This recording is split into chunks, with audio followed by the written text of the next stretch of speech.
आप सभी का स्टडी नवर में स्वागत है। दोस्तों आज हम लोग फिर से मॉडर्न हिस्ट्री का कंटिन्यू करने जा रहे हैं। इससे पहले आप लोगों को 3 वीडियो प्रोवाइड कर दिया गया है। अगर आप लोग नहीं देखे हैं तो उस वीडियो को देख लीजिएगा। ये आपका वीडियो लेक्चर चौथा मॉडर्न हिस्ट्री का।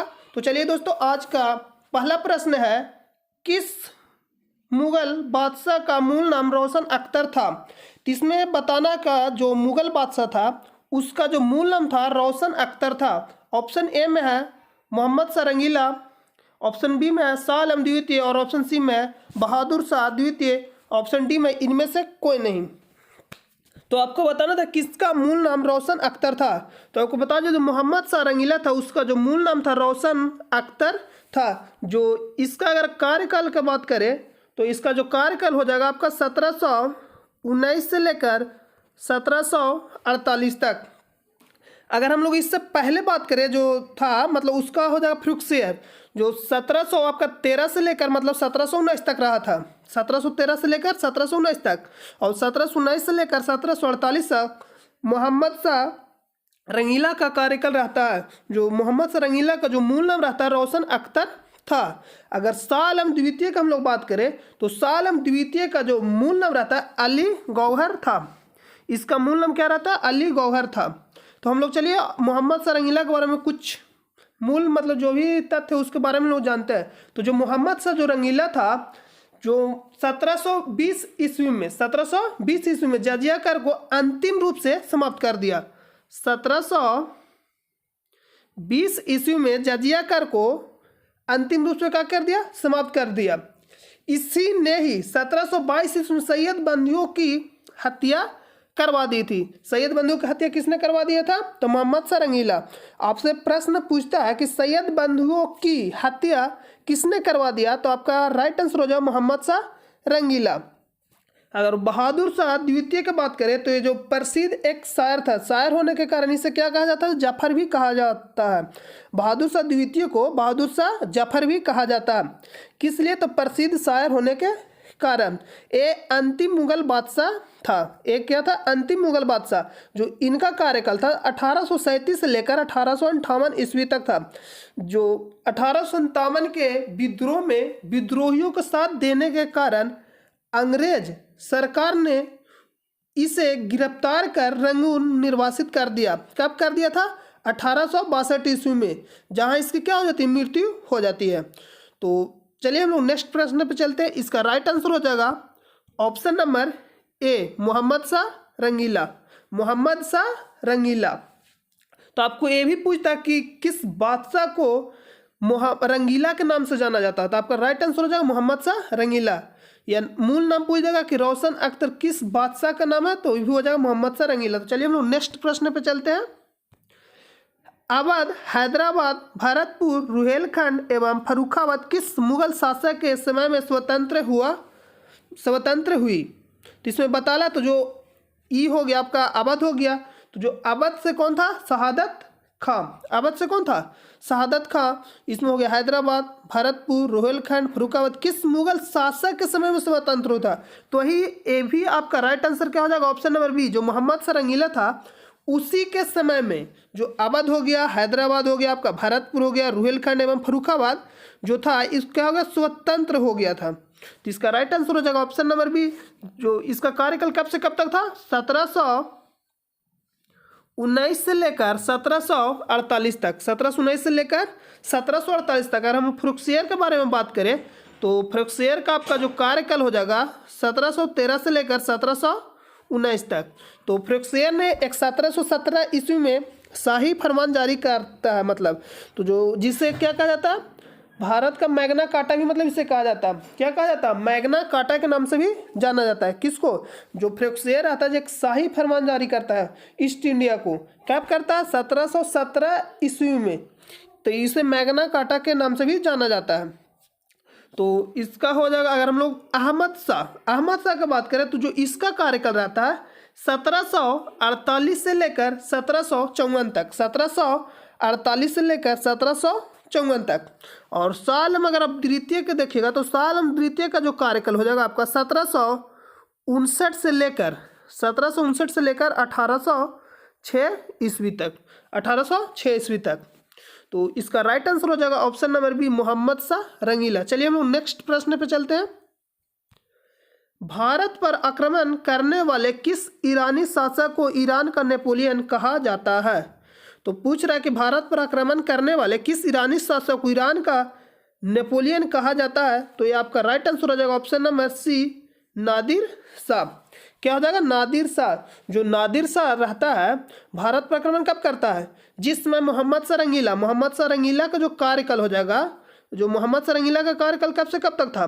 तो 1719 से लेकर 1748 तक, 1719 से लेकर 1748 तक, उसी समय नादिर शाह क्या करता है? भारत पे आक्रमण करता है। जो आपका हो जाता तख्त तऊस हो गया, जिसको बोलते हैं मयूर सिंहासन, कोहिनूर हीरा, फारस का अपने साथ फारस लेके चला जाता है। तो ये आपका right answer option number C, Nadir Shah. पूछता है ईरान का नेपोलियन किससे का? नादिर शाह। नादिर शाह के बाद फिर कौन बनता है? अहमद शाह अब्दाली, जिसे क्या है दुर्रे दुरानी के नाम से भी जाना जाता है।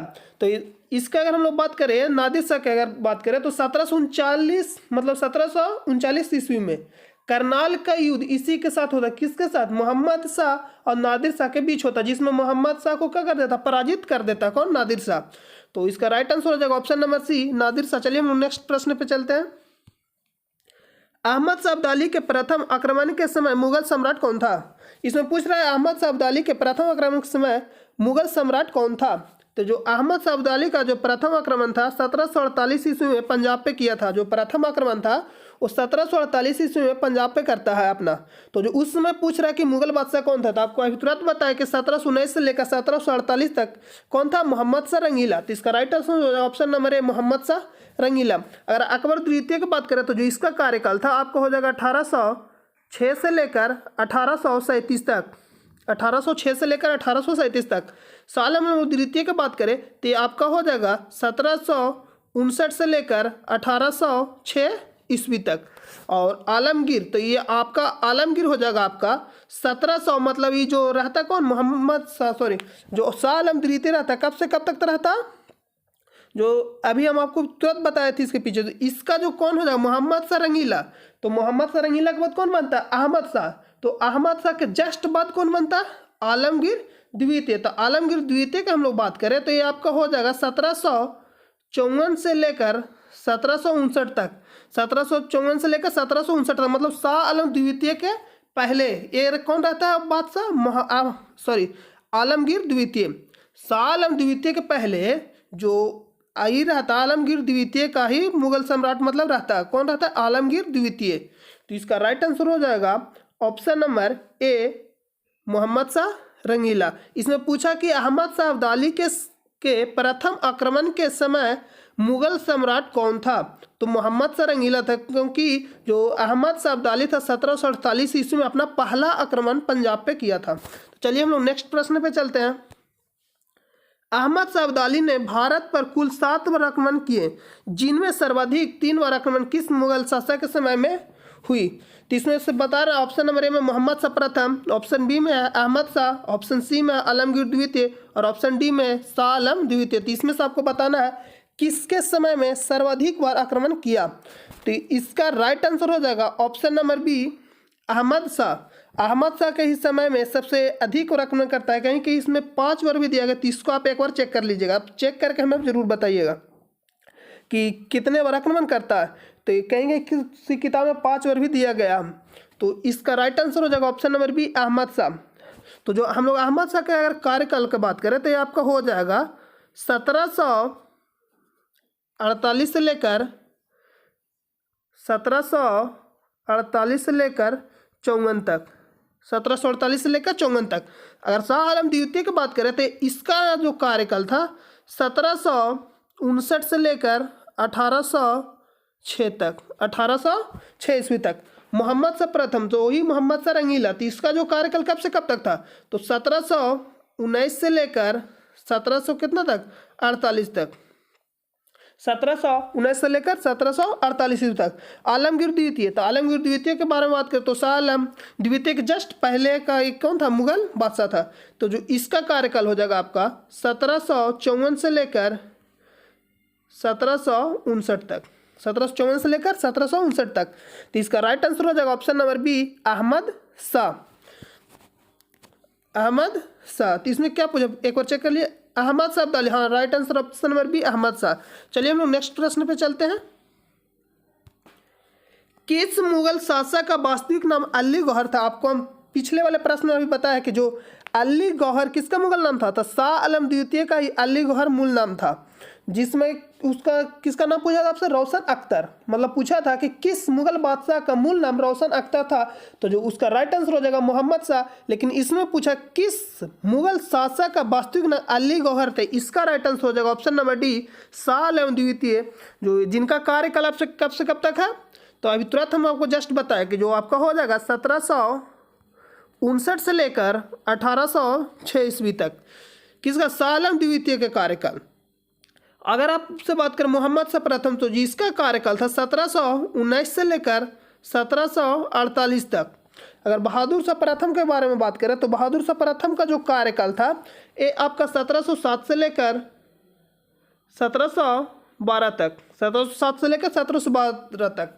और बहादुर शाह द्वितीय की बात करें तो एक क्या था, प्रसिद्ध शायर था जिसे जफर भी कहा जाता है, बहादुर शाह जफर, जो क्या था? अंतिम मुगल बादशाह। आपसे पूछता है कि अंतिम मुगल बादशाह कौन था, तो आपको बताना होगा बहादुर शाह द्वितीय, जिसको बहादुर शाह कहीं कहीं जफर भी दिया जाता है, जो बहादुर शाह इसे जफर भी कहा जाता है। तो जो इसका कार्यकाल था 1837 से लेकर 1858 ईस्वी तक, 1837 से लेकर 1858 ईस्वी तक। तो इसका राइट आंसर हो जाएगा option number D, Shah Alam द्वितीय, शाह आलम द्वितीय। चलिए हम नेक्स्ट प्रश्न पे चलते हैं। कौन सा मुगल बादशाह विषम परिस्थितियों के कारण, विशेषतः मीर बख्शी नजीबुद्दौला के भय के कारण 12 वर्ष दिल्ली से दूर निवासित के रूप में जीवन बिताया और फिर मराठों की सहायता से दिल्ली की राजगद्दी पर पुनर्स्थापित हुआ? तो इसमें बताना किस मुगल शाह था? ऑप्शन नंबर ए में है मोहम्मद शाह प्रथम, ऑप्शन नंबर बी में है मोहम्मद शाह अहमद शाह प्रथम, ऑप्शन नंबर सी में आलमगीर द्वितीय और ऑप्शन डी में आलम शाह आलम द्वितीय। तो आपको बताना था कौन मुगल बादशाह था। तो इसका राइट आंसर हो जाएगा आपका option number D, Shah Alam द्वितीय। जो शाह आलम द्वितीय रहता है, जो मराठा सम्राट दोबारा से इनको मतलब कब दिल्ली के राजगद्दी पर पुनः स्थापित करता है। तो जो मराठा जो रहते हैं, जो 1772 में महादजी सिंधिया ने 1772 में फिर से कहाँ दिल्ली के राजगद्दी पर पुनः स्थापित करता है, किसको? शाह आलम द्वितीय को। जो शाह आलम द्वितीय का जो कार्यकाल रहता है, जो 1759 से लेकर 1806 तक, 1759 से लेकर 1806 तक। और हम लोग मोहम्मद शाह की बात करें तो इनका जो कार्यकाल था 1719 से लेकर 1748 तक। अहमद शाह की बात करें तो ये आपका हो जाएगा 48 से लेकर 54 तक, 1748 से 1754 तक। आलमगीर द्वितीय 1754 से लेकर 1759 तक, 1754 से लेकर 1759 तक। तो इसका राइट आंसर हो जाएगा option number D, Shah Alam द्वितीय। चलिए हम नेक्स्ट प्रश्न पे चलते हैं। कौन मुगल बादशाह एक बड़ा शायर भी था जिसके द्वारा अपने आखिरी समय में कहा गया शेर विख्यात है? कितना है बदनसीब जफर के दमन के लिए 2 गज जमी भी न मिले कुएं यार में। तो इसका आपको बताना है जो कौन सा था, आपको अभी बताया जो अंतिम मुगल बादशाह, कौन अंतिम मुगल बादशाह रहता? तो बहादुर शाह द्वितीय, जिनका जो कार्यकाल रहता है 1837 से लेकर 1858 तक, 1837 से लेकर 1858 तक। जो अंतिम मुगल बादशाह कौन है? बहादुर शाह द्वितीय, जिनका कार्यकाल 1837 से लेकर 1858 तक रहता है। और फिर इनको मतलब क्या करते हैं, अंग्रेज लोग गिरफ्तार करके रंगून निर्वासित कर देते हैं, जहां 1862 में मृत्यु हो जाती है। तो इसका राइट आंसर हो जाएगा option number D, Bahadur Shah द्वितीय। मोहम्मद शाह के हम लोग बारे में बात की है अभी तुरंत कि जो जिनका कार्यकाल कब से कब तक रहता है, 1719 से लेकर 1748 तक। मोहम्मद शाह का जो कार्यकाल रहता है 1719 से लेकर 1748 तक। बहादुर शाह प्रथम का बात करें तो इनका जो कार्यकाल रहता है 1707 से लेकर 1712 ईस्वी तक। अहमद शाह का बात करें तो इनका जो कार्यकाल रहता है 1748 से लेकर 1754 ईस्वी तक। तो चलिए हम नेक्स्ट प्रश्न पे चलते हैं। इसका राइट आंसर हो जाएगा option number D, Bahadur Shah द्वितीय। अंग्रेजों का पेंशन बनने वाला प्रथम मुगल बादशाह था। तो अभी तुरंत बता, जो अंग्रेजों का पेंशन वाला प्रथम जो मुगल बादशाह था वही शाह आलम द्वितीय, जिनको दोबारा से कब बैठाया गया था दिल्ली की गद्दी पे 1772 ईस्वी में। मराठों के मतलब सरदार कौन थे? महादजी सिंधिया ने 1772 में दोबारा से शाह आलम द्वितीय को कहाँ बैठा था? राजगद्दी पे, दिल्ली के मतलब मुगल बादशाह बनाता। तो इसका राइट आंसर हो जाएगा ऑप्शन नंबर ए, शाह आलम द्वितीय। अकबर इनका जो कार्यकाल का हो जाएगा शाह आलम द्वितीय का 1759 से लेकर 1806 ईस्वी तक। अकबर का बात करें तो जस्ट इनके बाद जो अकबर का कार्यकाल रहता है 1806 से लेकर 1837 तक, 1806 से लेकर 1837 तक। तो अकबर द्वितीय ने राजा राम मोहन को राजा की उपाधि, तो आपसे पूछता राजा राम मोहन को राजा की उपाधि किसने दिया? तो आप बताइएगा अकबर द्वितीय। तो अकबर द्वितीय की अगर हम लोग बात करें तो अकबर द्वितीय राजा राम मोहन को राजा की उपाधि देता। अगर इससे पूछा कार्यकाल का 1806 से लेकर 1837 तक। अगर आलमगीर द्वितीय, तो आलमगीर द्वितीय का जो कार्यकाल रहता है ये आपका हो जाएगा 1754 से लेकर 59 तक।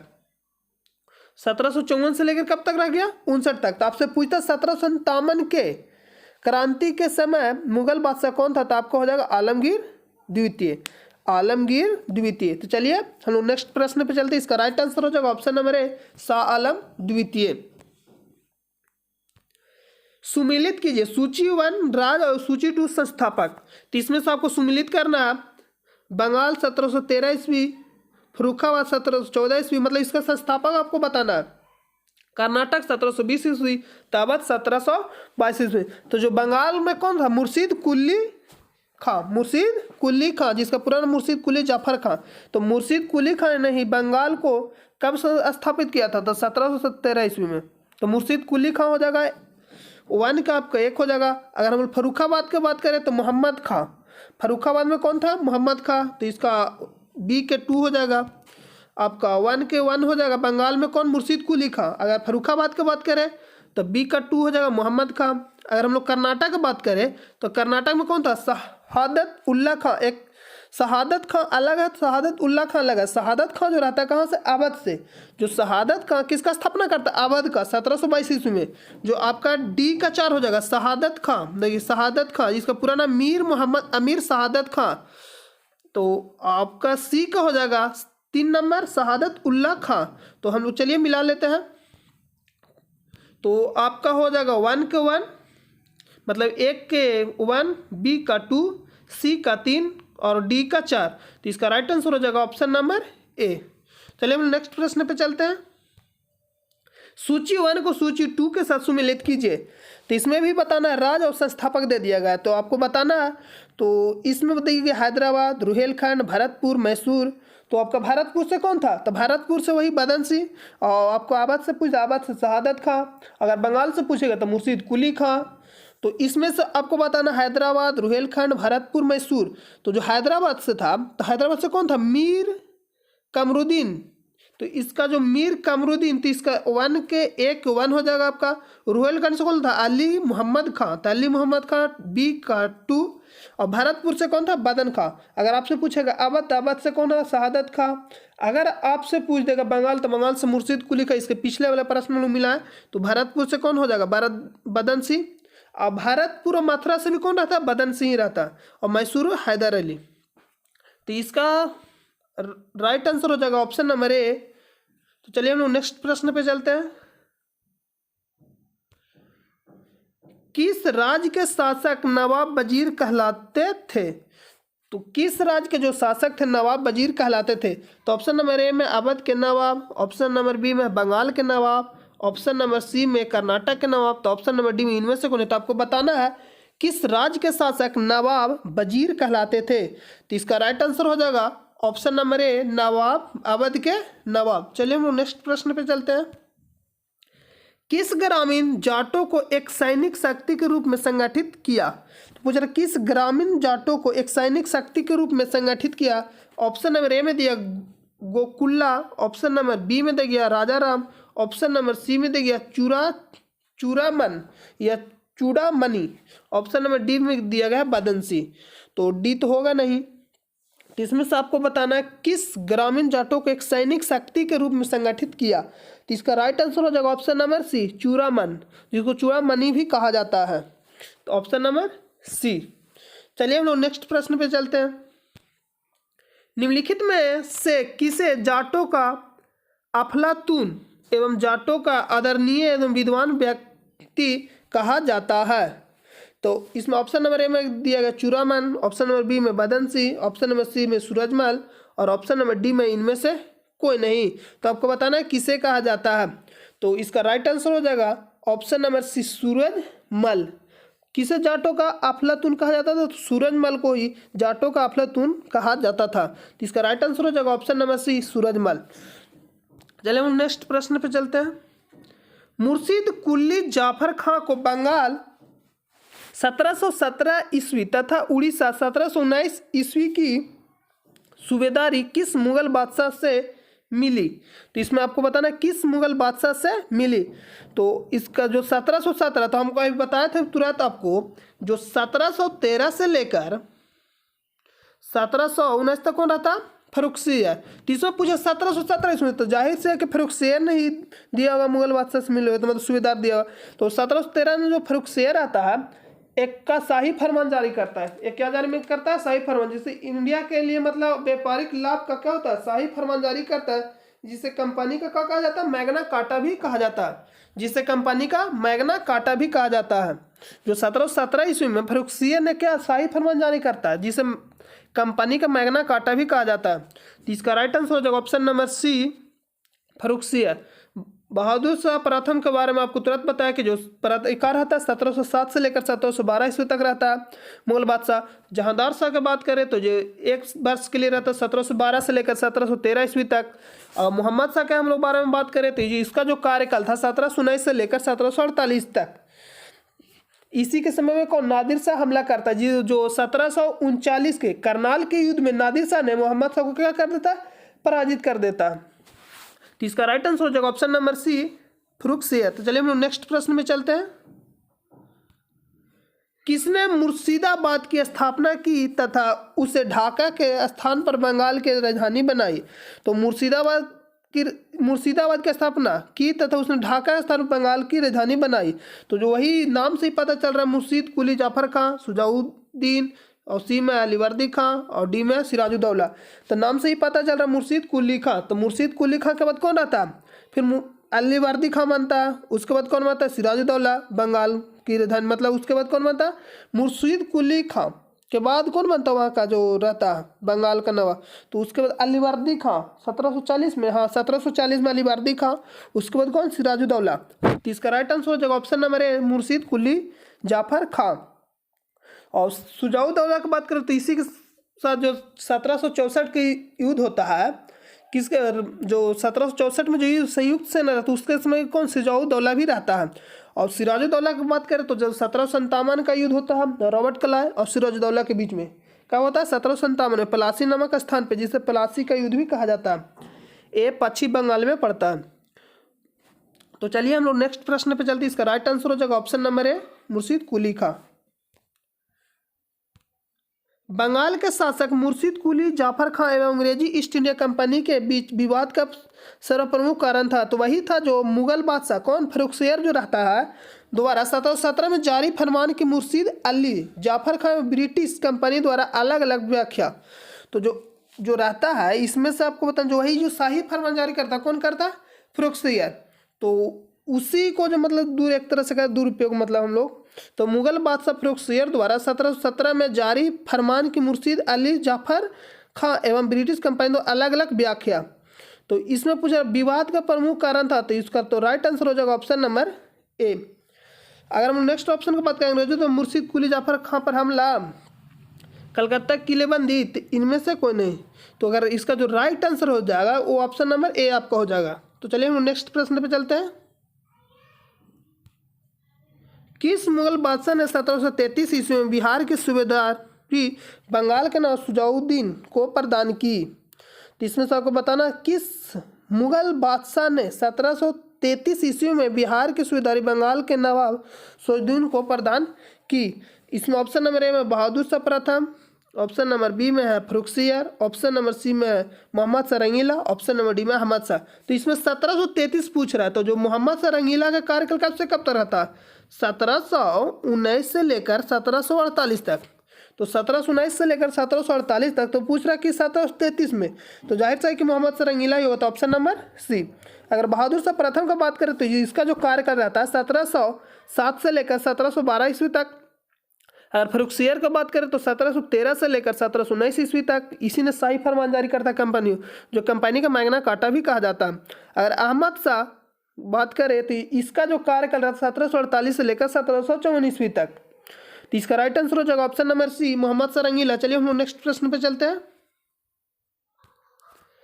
बंगाल के किस नवाब ने यूरोपीय लोगों की तुलना मधुमक्खी के छत्ते से की, जिससे यदि नहीं छोड़ा जाए तो शहद देगी, पर यदि छत्ते के साथ छेड़छाड़ की गई तो मधुमक्खियां काट काट कर प्राण ले सकती है?